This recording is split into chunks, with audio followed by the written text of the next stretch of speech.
Hey everyone, thank you so much for being here. Before we kick off this week's episode, just a quick ask. Please don't forget to like, subscribe, hit the notification bell to make sure that you never miss an episode, never miss out on any of the strategies and tactics that we're sharing to help you continue charting your own path to freedom. And if you'd like to go deeper with any of this, we've launched a free Facebook group, which you can join at pathtofreedom.com/group. And we've linked that in the show notes to make it easy for you to find. All right. Thank you again for being here. Let's drop in to the episode. Hey, what's up, everyone? Welcome back to the Path to Freedom podcast. Today, I'm joined by Russ Morgan with Wealth Without Wall Street. And Russ, this is your second time on the podcast, man. So thank you for coming back. Man, I didn't do anything bad the first time that kept me from coming back. So that's a win. I'll have to tell my business partner that. Yeah. Well, and even we were scheduled to do this. You had something come up. Your business partner offered to jump in. I said, "Nah, Russ is my guy. I'll wait until Russ can make it happen." But no offense, but no, man, I really enjoyed having you on the show the first time, and you and I have had a chance to talk several times offline as well. And I just love everything that you guys are doing there at Wealth Without Wall Street, and excited for the audience to hear a little bit more. We will link the first episode in the show notes here so that those listening to this that maybe didn't catch the first one can go back and check that out, because you gave a really good overview of, your background and also just all the different ways that you're able to help the members of your community really figure out how to make their money work for them and grow, and do it in kind of a non-traditional way that's not just stashing it away in a 401k, which I'm all about. But for those new listeners, maybe kick us off. Just give us kind of the quick overview. What is Wealth Without Wall Street? What do you guys do? Who do you help? Yeah. So really the people we're here to serve, man, we have a big mission to help 1 million people become financially free. And our goal is to help them get there faster, right? So we define financial freedom as when your passive income, that's money that comes in that you don't have to go to work for, exceeds your monthly expenses.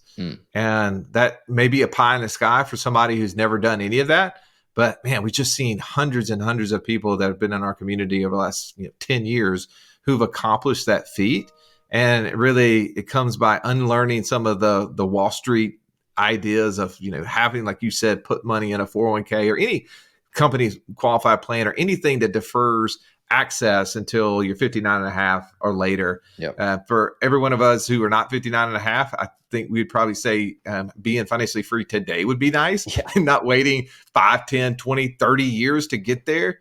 And that's just been our mission, man, to teach the things that maybe aren't often talked about in mainstream media, but are what we're seeing people who are successful, people that we would want to model our life after doing. And, it's not, we like to say that the formula to financial freedom is easy, but the work to accomplish it is hard. So, but it's not so hard that you can't do it. You don't have to be a rocket scientist, right? Like you don't have to, be a genius in order to implement it. You just have to understand the steps. Yeah.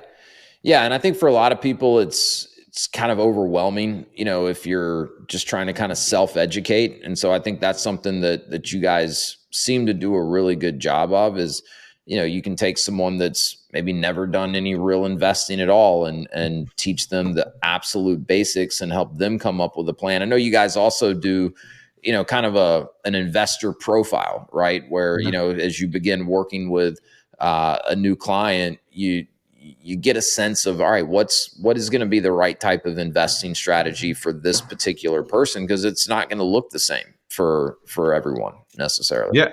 And done based upon the way that God made you, right? Not just because you're a certain age and you maybe have a certain risk tolerance. No, there's a certain way that we all see the world. And so we made investing based upon that. So we took all these different investment ideas that we had seen produce passive income and narrowed it down based upon the way you and I see the world. Then you see those investments based upon that lens. So we've interviewed, at this point, I think we've done 500 episodes plus on our podcast. And so we've had so many experts. So we've been able to take their ideas and say, how do you see this investment? What's the pros to it? What do you look for whenever you're investing in it? What are the cons? What do you not like? And so we are able to use that from each different profile angle. We call it investor DNA. And it really helps eliminate some of the things. So I have a 17-year-old, Wes, and we were just talking about this morning. I went to breakfast with her, and she's like, man, I feel all this pressure to try to figure out what I want to do and what I want to be when I grow up. And she's like, I just don't know yet. And I was like, and you shouldn't know. Yeah. Right? Like it's too, like at this age, you shouldn't know. Yeah. You have to start to learn. And you should pursue things based upon what you already are naturally gifted at and excited about, because that's going to fulfill you and that's going to propel you further. And I think investing is the same way. Like the first deal I ever did, and maybe I shared this the last time, is I did this single family property in my college town. It was just buy a condo, 2-bedroom, 2-bath condo, rented it to college students and get $97 a month every single month, whether I liked it or not, kind of thing. And now that was funny, but the reality is that I know people who've made, fortunes in owning single family properties, right? Yep. Just stacking them up, like hundreds and hundreds of these properties. But man, I didn't like one. I knew that I wouldn't like 100. Sure. Yeah. And it was because it was just slow and steady and boring to me. Like I couldn't get involved, and my profile is to get involved. I know like you help people who want to get in the business, and you show them how to do that through franchise. Well, that is a profile like me. I'm that guy. That's like right. I want to get into business. Up. Right. And so the person listening to this maybe resonates more with you and I's profile. But it is like you're going to be way more involved and way more interested if that is your proton. Yeah. But if you're one who likes to be super hands-off, don't want to touch anything, then like single-family rental properties or syndications or something maybe your jam. Because you're like, oh, that's heaven for me. And so what we did is like took that angle of trying to figure out how people see stuff and go, hey, you're going to love this, but you're going to hate this. And so then you're like, oh, well, I don't want to do that. So then they eliminate all these things that maybe they would have invested in because somebody else was having success in that. And I just like I was telling my daughter today, it's like, just because your friend is pursuing this and that's great for them, it probably isn't for you, because unless you're the same profile. Yeah. And to me, it's such a refreshing approach that you guys take, because I mean, with the internet, there's a guru for everything, right? And so, if you're, and I mean, I've done some investing, right? Real estate investing and things like that. Not nearly as much as I want to and plan to. And it's, one of my big goals for this year and beyond is to better educate myself and, come up with a strategy that is more personalized to, my wife and I and our kind of profile, if you will, and also our goals. But it's kind of deflating at times, because you hear one person saying, oh, single family home is the way to go, or no, multifamily is the way to go, or syndications. And it can get very discouraging very quickly, because you feel like you're hearing contradictory information, because you have so many people out there just kind of preaching, one pathway, right? And if that's what you sell, if you sell hammers, everything's a nail. Right? That's right. Exactly. So I like that you guys have, gathered all of this expertise, and then kind of packaged it up in a way so that you can get to know the individual and then really help to educate them on the types of investing that's likely to be the best fit for them. So anyways, it's like I said, I think it's a refreshing approach, the way that you guys are doing it. And so kind of refresh me and the listeners. You guys have a few different ways that people can get involved with you there at Wealth Without Wall Street, because you guys are not actually taking people's money and investing it for them, right? It's more of I don't know if mastermind is the right word, or a community, but what are the different ways that someone could get involved? We'll get right back to the episode, but I wanted to quickly share a free resource with you. If you're curious about franchise ownership and want to learn more about how countless people, including myself, have leveraged franchising as a way to create more freedom for themselves and to take control of their livelihood, I've put together an ebook. It's called Franchise Wealth Creation, and it's the perfect starting point for anyone that's just curious to learn more about this whole franchise thing and how I've helped hundreds of other people navigate all the steps involved in understanding and researching franchising. So click the link in the show notes, fill out a short form. I'll send you the ebook. I think it's a great starting point if you're curious at all about learning more about franchising. All right, let's get back to the episode. Yeah. So since we talked last, we actually do have a fund. Oh, so, okay. All right. Well, that's good. But by the way, we don't pretend that one's for everybody either, right? Like, because it's for a very specific profile. So most of the time, people come to us because they have a couple of pain points, right? They're saying, "Man, I feel income rich but cash poor. I feel like I'm always at work. I'm always feeling like I have to keep going. My expenses are running as hard as my income is, right? Yeah, yeah. Or, man, I'm good at saving money, but I haven't built any passive income." And so our job is to help people, like, one, understand the opportunity is, how do I become an opportunity magnet? Meaning, like, when a deal of a lifetime comes around, you know how to take advantage of it. You're in position to take advantage of it. We get people who get to go to work not because they have to, because they want to, right? Like, I totally believe that we're not meant to retire, right? Like, we're called to be in service of others. So the way we do that is we get in a position where we get to work because we want to and not because we have to. 100%. And all of that requires us building some system, right? Getting a system that can turn our active income into passive income. And so we do that in a lot of different ways. Information's one, right? Our podcast, our community, we have a lot of free resources.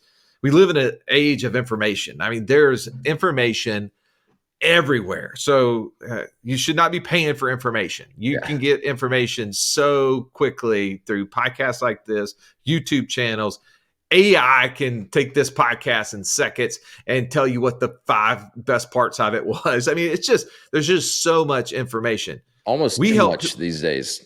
Well, it can be, but the beauty is that now that we can collapse time with technology, we literally can figure out what's the meat, spit out the seeds, as they would say here in the South, and eating a watermelon and start implementing. And that's really what our job is to help people implement. So the way that we do that is we help them build a system, right? I mean, diet and exercise has always been the way to be, physically fit. Well, it's no shock that, having access to cash and building passive income is a way to be financially fit. It's why are there certain people that are physically fit, even though everybody else is not, is because they have a system and they have an excellent system that they work. Well, the same thing's true with us. Like, we know that becoming financially free is not easy, but there is a system that you can follow. And if you follow it, it works. It's been proven. There's steps. You just don't skip steps. So one of the first things we do is help people start building that system. So we help them organize their cash, get it in a place where they have a profit and loss statement for their family, just like they do in their franchise or their businesses or the businesses they work for have. And most people don't operate that way. Why? Yeah. Why? It's crazy. And I mean, I'm guilty of this too. You have a profit and loss statement for your business. That's just kind of standard, right? The vast majority of people don't do it for their household. I think some of it is we don't really want to know. It's kind of like the ostrich sticking in his head in the sand kind of thing. Yeah, I buy that for sure. Yeah, it's almost out of sight, out of mind. Yeah, I mean, as long as I'm making more money than I'm spending, I'm good. Yeah. And I get that, right? But at the end of the day, like, if passive income exceeding monthly expenses is financial freedom, and there's some reason why you want to be financially free. A lot of times I hear people will come and say, "Hey, I really want to get out of debt." I go, "Man, that's a great opportunity. Like, tell me why do you want to get out of debt?" Yeah. Oh, well, because I'm spending money on this, and that's money that means I have to go to work every single day. And I was like, okay, so what is that preventing you from doing? Man, I really want to spend more time with my family. And I go, okay, so if we kind of peel back the onion a couple layers, what you're saying is that you're not able to do what you want to do with your family. And so you're just trying to figure out how to do that the best. And they go, exactly. And I go, okay, cool. Well, paying off debt is one way. Is it the best way? Is it the fastest way? And they go, what do you mean? I was like, well, eventually you pay off the debt. That does lower your monthly expenses, but it doesn't eliminate the expenses. And it doesn't get you more income.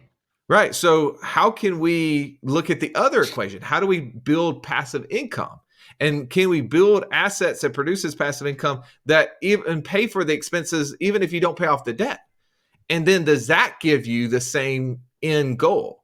And so it's really helping people go through that process. So in our helping them build what we call our passive income operating system, part of it is teaching, right? A lot of that information we can give you for free, but it's like working side by side with somebody. So we have coaches, and 75% of the coaches on our team were clients at one time. They were successful. They became financially free. They left their jobs. Like we have a pilot, we have a former CFO, we have a former medical sales guy.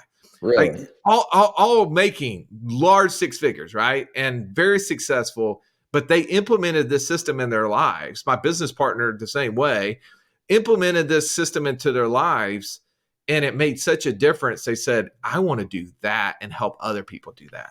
Not because they have to, because they want to. How many coaches do you have now? So we have 5 coaches. Yeah. That's awesome. So, and I don't know if you had any coaches the last time you came on the podcast. Maybe you did, and it just didn't come up. I'm not sure. Well, technically we have 7 coaches. We have 5 on one side and 2 on the other. So I kind of separate them that way. But and the 2 on the other were clients as well. So out of the 7 total coaches we have in all of our systems, 5 of them were clients. Yeah. Well, what a testament, right? That they came in, they went through the education, setting up their own system, had such good results with it. Not only they wanted to go help other people do it, but financially they were able to, right? Walk away from high paying jobs to come and do this. I'm sure they're making money doing the coaching, but to be able to walk away from medical device sales jobs and pilot jobs and the such, pretty strong testament. Well, and it was, what did they want, right? Yeah. Our pilot, he was a 40-year-old guy who was making, $300,000 plus, but had never married because he was constantly on the go. Yeah. And he learned this process, implemented this process, got to a point as fast as almost anybody I've seen where his monthly expenses were being covered by his passive income, and said, you know what, I'm going to walk away from the pilot job. Now, thankfully, COVID had something to do with that, right? Like it created, he went on furlough. And so he had some time.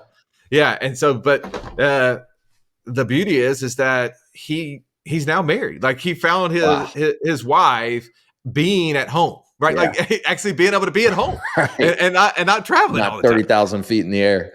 Yeah, exactly. So we've seen this. I mean, the guy that was a medical sales rep, he had twin daughters, and he wanted to spend more time, and he was constantly beating the streets, like, in a car, just windshield time. And so many people can relate to that. It was always gone in a different way. One guy's flying a windshield, up in the sky, and another one's down low, just cruising up and down interstates. Yeah. And this was a difference maker for him. It allowed him to get to that point. So I could tell stories upon stories about that, but that is like, so one is our coaches know that, hey, if we can help people build a system, and they just use, we always say, practice what you preach and just share what you're doing. It's the easiest way to show other people what that path looks like and helping them. So that's one of the ways that we do it.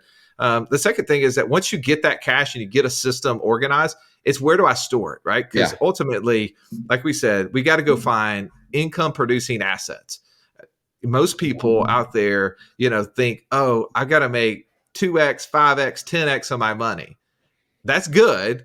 But first and foremost, what are we after? If the goal is financial freedom, then we have to go buy assets that produce passive income. Mm-hmm. And so teaching people that we got to get our cash and be ready for when opportunities come around, because when you have it in assets that you can't touch, or are so volatile, right? Like that, if the market's way up, you don't want to sell it because you're afraid of, of giving up what the upside is. Or if the market's way down, I don't want to lock in the loss. That's bad. Yeah. So getting our cash in a place. So we teach people how to set up this thing called the infinite banking concept. And that's something we've been doing for 15 years. That's actually how I got involved on all this to begin with, because I was doing that personally at a real high level. And I taught my business partner how to do that. And he came and started working with me. And then thirdly is like, how do we set up and automate how to become a better investor and how to make sure all this stuff works? And so we built a mastermind company, a coaching company that was and I just got off a call right before I was on with you, and we were literally on one of the 3 calls we have a month where we were listening to an investment opportunity. So it's seeing deals, right? Yeah. It's also following a process. How did this deal fit in my investor buy box? Did it pass all the tests that I should have for me? We have a panel, which is made up of the members. They're asking questions to the person pitching their deal. So we constantly, every single month, we're able to get reps in, right? Like the better we are at seeing deals. Because if you see 2 deals and are choosing one, that's bad. Right. Like you need to see, tens of deals before you choose one. You need to understand what a good deal actually looks like. And most people don't. So our mastermind provides that opportunity, but also provides safety that you can ask questions of other people that are at or further along than you are, which can then help you collapse time, help you avoid all the mistakes that they've made. And I've lost probably more money than most people have ever invested. And that's not bragging. That's just telling you that's a bad thing. Right. And your stripes. Yeah, it was because I was doing things alone, and that's the reason why I realized the benefit there's so of having much a mastermind. Power in community. I'll plug the franchise piece here real quick. It's in my eyes one of the biggest values that you get from joining a good franchise is we've owned the first franchise that we invested in. My wife and I, we're coming up on 7 years of owning that business now, and so like at this point, we kind of know the business, right? Like the franchisor doesn't really teach us a whole lot. They help us on the manufacturing and supply chain side. But other than that, like we're pretty self-sufficient, but we still pay them a royalty, right? They still get a percentage of our revenue every single month. But I sleep at night because we're getting so much value from the community of other franchise owners. They're not competitors of ours. They're all in the exact same business as us. Some of them are doing better than we are and have been at it for a lot longer. Some of them are newer to it than we are. But there's just a lot of value that comes with that. So the community and the mastermind component of what you guys are doing, that makes a ton of sense to me. When you talk about deals, is it all real estate type deals, a variety of different type, or like give maybe a few examples of some of the different types of deals that someone might get exposed to as part of these communities?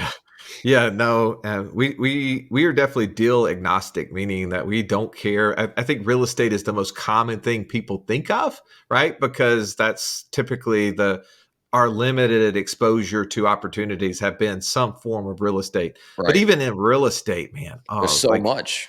I mean, I could tell you about multifamily deals, self-storage deals, rental property deals, land flipping deals. I mean, creative finance deals, right? Like there's so many opportunities, but no, I mean, it could be like in the e-commerce space. It could be starting a brand on Amazon. It could be buying existing brands online, like content type sites. It could be buying brick and mortar service-based businesses. It may be just debt deals. Like, I mean, you asked, like, do you guys take money? So one of the things is we started acquiring insurance agencies that or do this infinite banking concept, because what we found is that we have a lot more people coming to us needing help to set this up than the marketplace exists. And so we're actually going out there and finding, guys and gals that have been doing this for a long time, been very successful, but been doing it kind of on their own, like out on an island. And they're kind of coming into our brand. Wow. And so we're buying and rolling up these companies.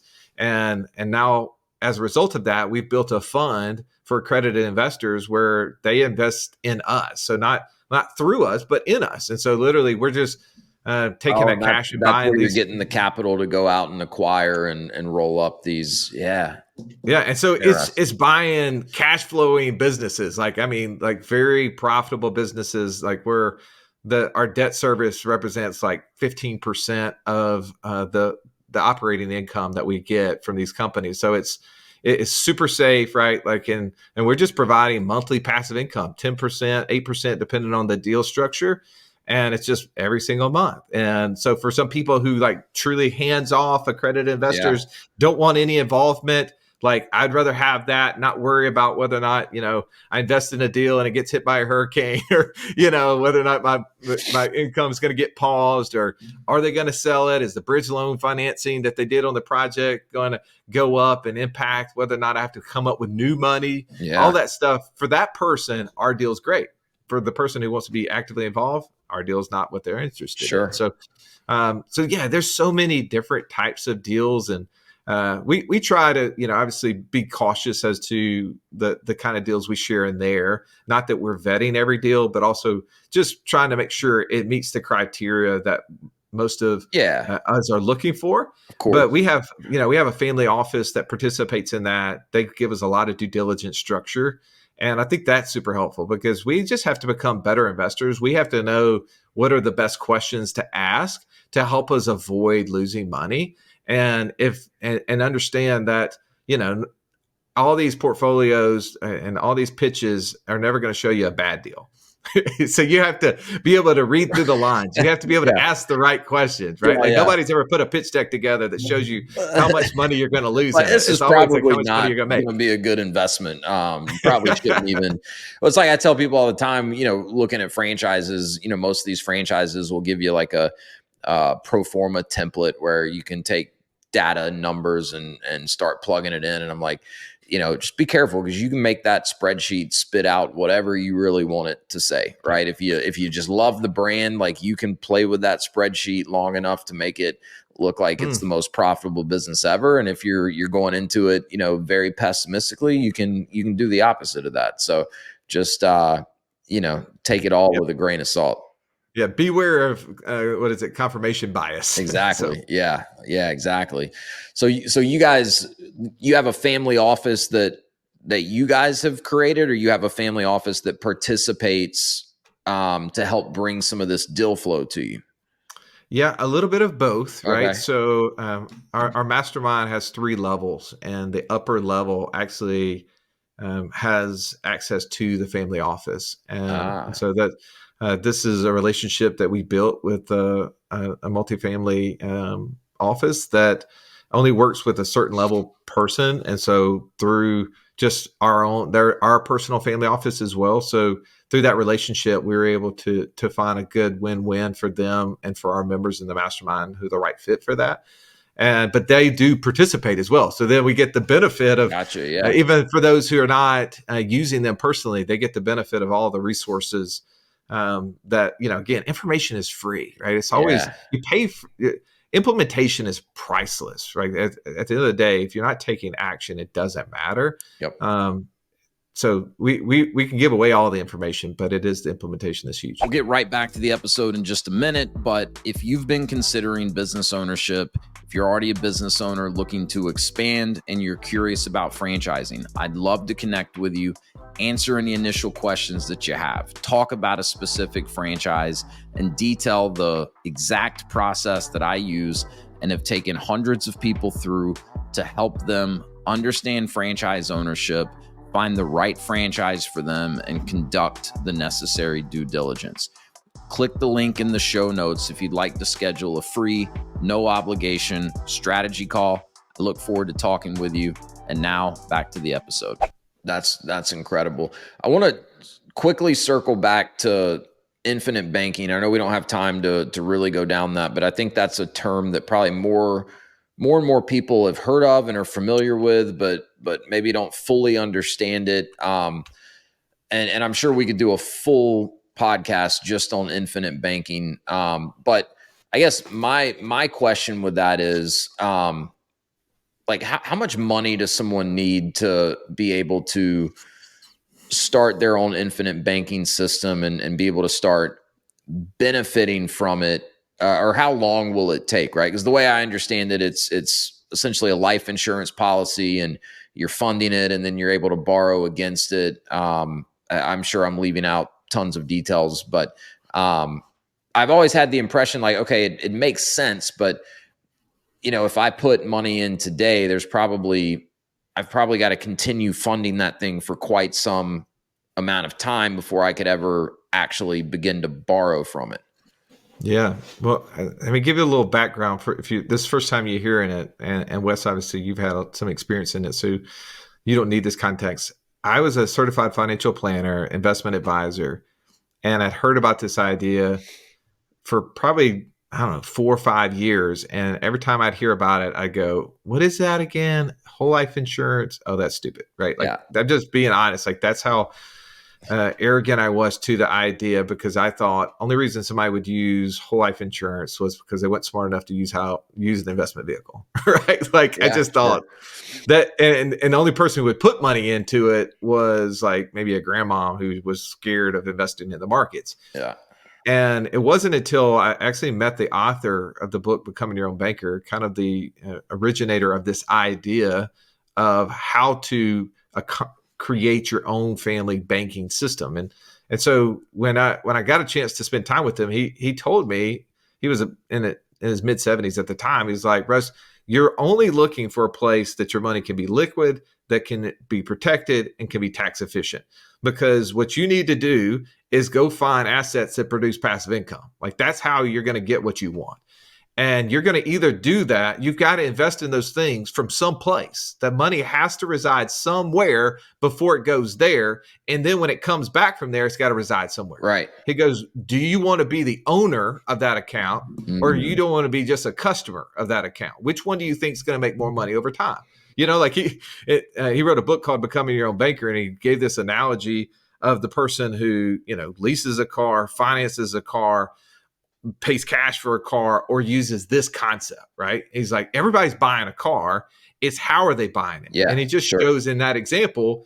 And this was what hooked me. This is what got me deep into it, because he showed this example and showed how utilizing a whole life policy to do that very simple thing end up being over $750,000 over like a 50-year period of time to the good, than paying cash. And I thought, how is that possible? Yeah. And so by understanding just some mechanisms that our money has to reside somewhere. And so where most people keep their money in a checking account, I put mine in a cash value life insurance policy. And you ask how much? Well, the how much is hard, right? Like is there a minimum? Yeah, there's a minimum, because at some level, if you're not putting in enough money, you're buying insurance. And that's not really the purpose, right? But Right, also, exactly. if you're also putting in so little, it's a penny ante deal. Like, I had this commercial realtor buddy of mine. He's like, oh, I'll put 10 grand a year in there. And for some people, 10 grand a year is a lot of money. 5 years in, he comes to me and says, hey, man, I only got like 50 grand into this thing. Like, what's it really doing? I was like, how much money are you sitting in your checking account right now? He goes, 750,000.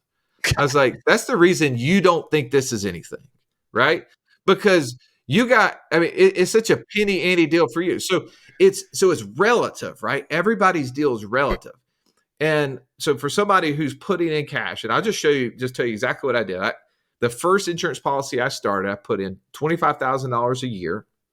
I had access to about $17,000 at the end of year one that I could use. So is it a percentage that you get access to? Yeah, and it's based upon age and health and all of these things, right? Okay. And there's yeah. Again, everybody's scenario is a little different too. There's not a one size fits all. Sometimes you can go out there and read online, oh, you should do it this one way, or you should do it this. It's just like investing. Somebody's trying to tell you, no, it's very individualized, because I know people that have systems set up all throughout different mechanisms, right? Because there's a purpose.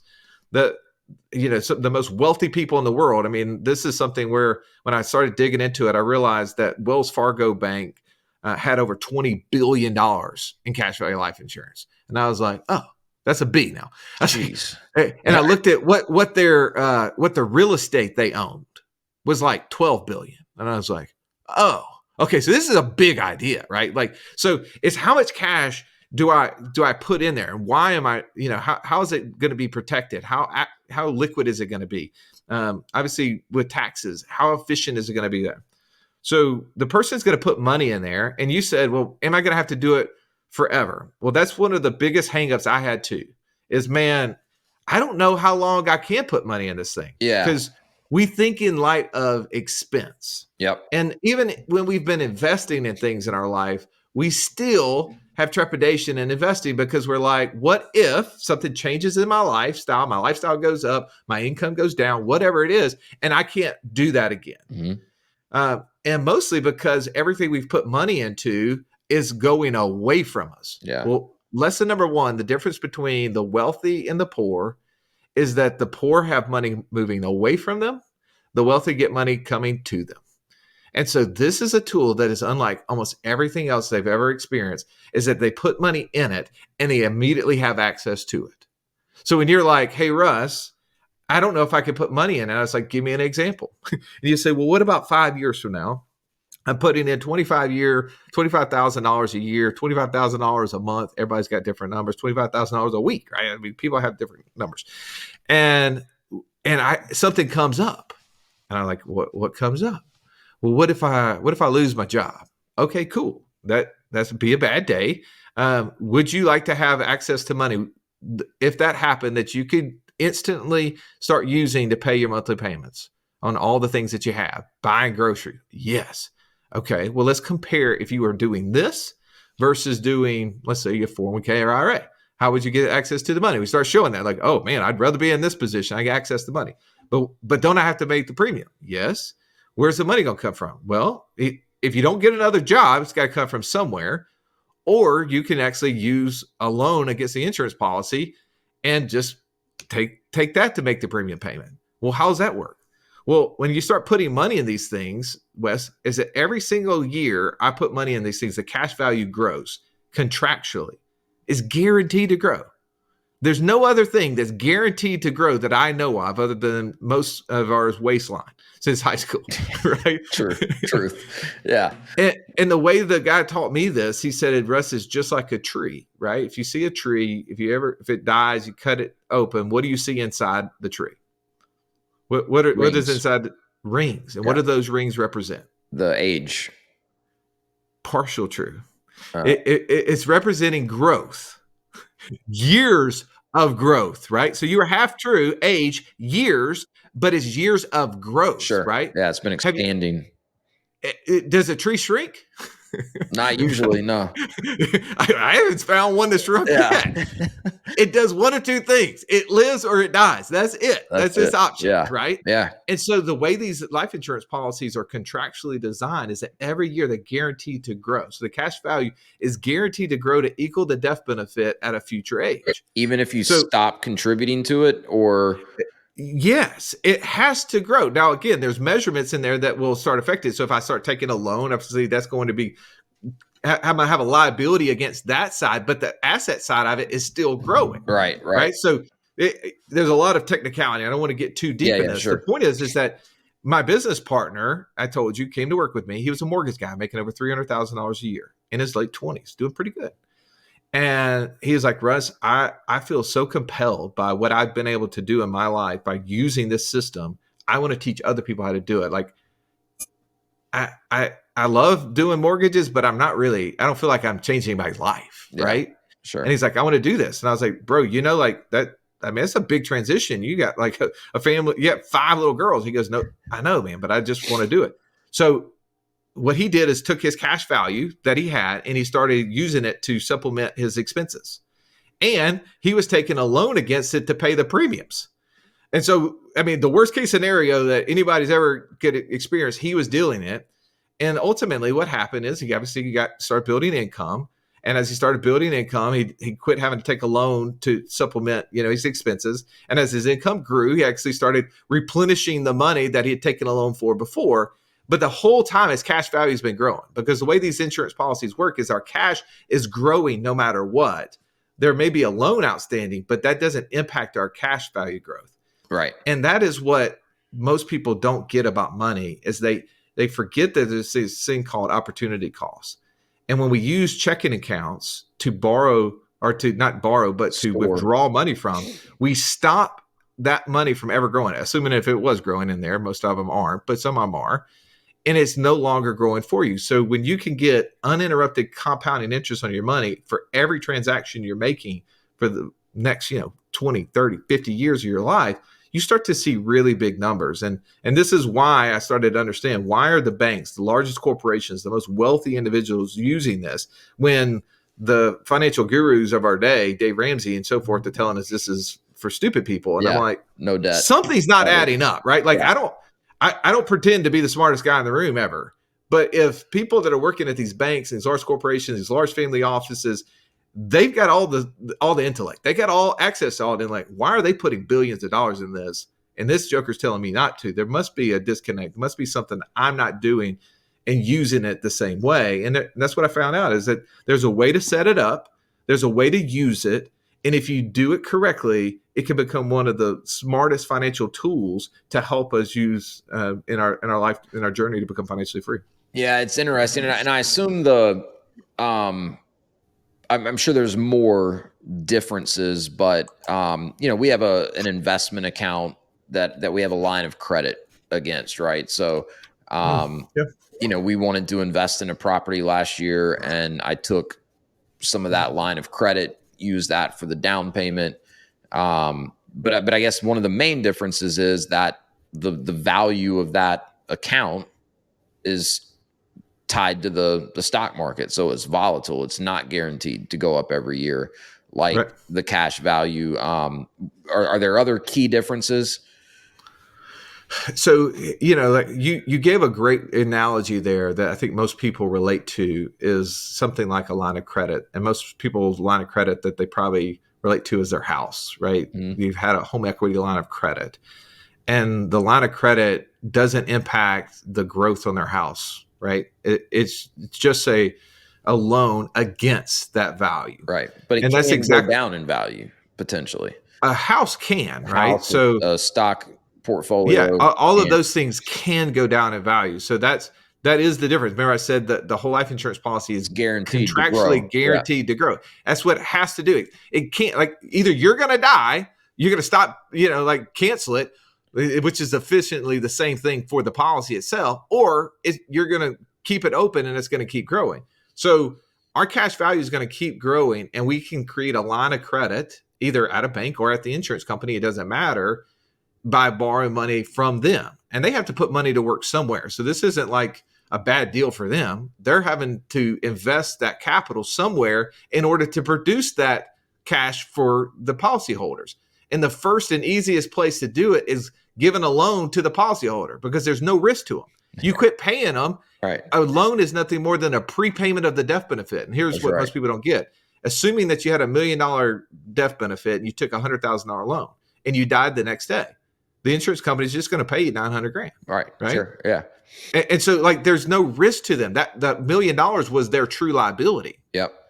And so the way we use it is super cool, because it can help us build other wealth. And if we've talked about this on your podcast before, is my business partner and I have built over $50,000 a month in passive income that we report on every single month on our podcast. Yeah.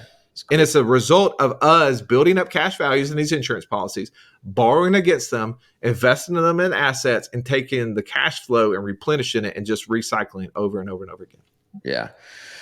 Well, I appreciate taking me down the infinite banking rabbit hole, because it's not where I was planning on spending so much time in this conversation, but I hope that's a big takeaway for the people listening, right? Because I was kind of, I think it, like, my father-in-law years ago, like, poo-pooed all over whole life insurance policies. And so, like, I just kind of written it off, right? I remember having a financial advisor bring it up, probably 10 years ago. Didn't even really have any money to invest, but just kind of slamming the door on it. And then it's just one of those things that keeps coming up. It keeps coming up. And, some of the places I've heard it, you're like, okay, this is probably someone just trying to pitch something because, they get a big commission if they sell it. But, when I hear people like you, that have used it yourself and had so much success with that being kind of a critical part of your strategy, it's one of those things I've got to dig in and understand it better. So I hope the audience had that same takeaway. Before we wrap this up, you mentioned earlier your passive income operating system. Yeah. And I think you guys have an ebook that you've put together. give us kind of I know you've touched on it already, but what all does that system entail? Because the way you explained it to me earlier, like that's what I think most people are probably missing. Yeah. So this process is to help people turn that active income into passive income. So, we do this.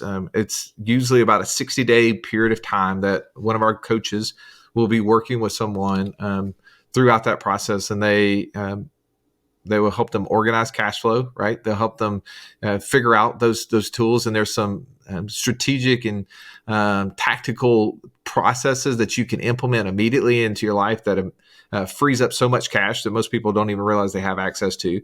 They'll help them analyze the infinite banking stuff, build a plan for them. If there's something they want to implement, great. If not, they just show them how all that stuff works.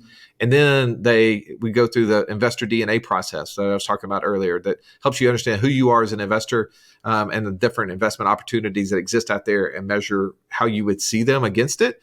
And so all of those process, and then they get access into a small group setting that they can participate in and be able to ask other people questions. So that's one of the things that if you're interested, like the information is free. So I'll give you that. Go to the wealthwithoutwallstreet.com/PIOS and get the ebook. But if you're interested in implementing it, I'd say, jump on a call with one of our coaches, either a link on there. You can go to wealthwithoutwallstreet.com/free call.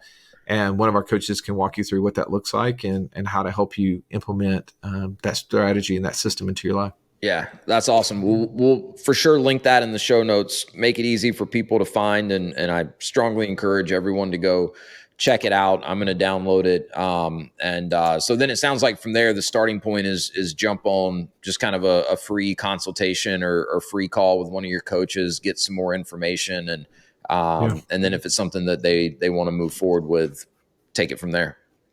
Yeah. Why don't I do this? I'll create a special link. So just, like, again, I always tell people information is free, but we do this for profit, right? So it's $14.97 for people to go through that 60-day process and get all that stuff implemented in their life. But I would love to offer your listeners like a ridiculous deal, like a kind of a no-brainer, knock like $1,000 off it, make it like $497. So I'm gonna create a link for you, and I'll send it to you. And if you just put it in the show notes for your listener, so if they click on that link, they'll be able to get access to that deal if that's something they want to do. Yeah, absolutely. Well, I appreciate you doing that. And I mean, even at $14.97, it sounds like a good deal. I mean, that's a 60-day kind of deep dive. I imagine there's some heavy lifting there on the coach's part, but For sure. So yeah, that's a heck of a deal, and hopefully a lot of the listeners will take you up on it. But Russ, I can't tell you, man, how much I appreciate. You've chatted with me several times offline. I've learned a ton from you. Really, really like what you guys are doing there. So thanks for coming on the show again. Tell us one more time, website, podcast, where the main places people should go, for some of this just free information outside of the passive income operating system ebook. Yeah. So go to wealthwithoutwallstreet.com. There's a start here button. There's a resource page, man. Everything can be found from it. And even joining our free community, you can click off of there. And if you jump in the community, there's a DM feature that you can even ask me a question, and I do answer them. So would love to see you join the other roughly 9,000 people we have in that group as well. That's incredible. Awesome. Russ, thank you so much, man. Wealth Without Wall Street. You guys keep doing what you're doing. Appreciate you, man. Thank you.